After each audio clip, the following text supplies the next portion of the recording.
Okay, it's the middle of March. This is a Batcave update. Here we have the moth, or bat boat, I'm not sure if it's renamed yet, and a new extending magic wand, which I have to complete, but I've made that out of some old scrap sail battens and some kite tubes and some old blocks that actually came off the first moth I ever built, Tomahawk. That was about 20 years ago.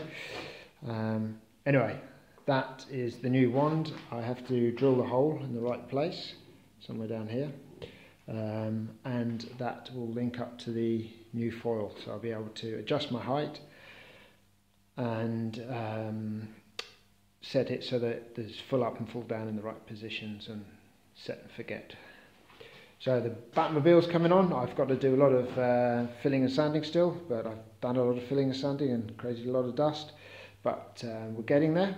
I've run out of resin now, so I have to order some more resin and finish the sanding, and then I will paint it. And there's the hood, also in progress, and the two new foils from the Junkyard Challenge. There I've painted them because I needed to paint the flap for my flap trick, where I use an aileron bit of tape to bridge the gap. So I've painted under the flap, wet flatted that, and I will then put some high build paint, which seems to work really well. I've never used it before, but it works really well, on the rest of the foils when I paint this, and then there'll be lots of sanding again and the foils will be done, and I can thread the control rod and then connect up all the wand system. And I've checked all the lengths and we're in the right ballpark, so I should be able to get it up and running quite quickly.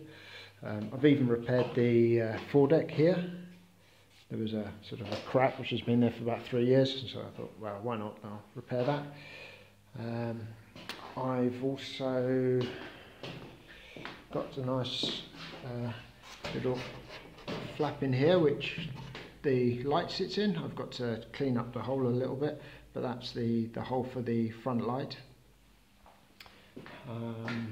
So this thing, once it's painted, it will be ready for fitting out. So once I finish my filling and sanding, which will take takes a surprising amount of time, but the more time you spend, the better the result. That should be finished in, let's say, 2 more days, hopefully, and then 2 more working days, which remains probably about 3 weeks, and then the painting will take 2 or 3 more working days, and I should be ready to fit it out and test it. And the boat, I'm hoping to get it ready for a month for the first training event, so I can actually test it out before I go sailing, which would be something new. Alright, that's the end of the update.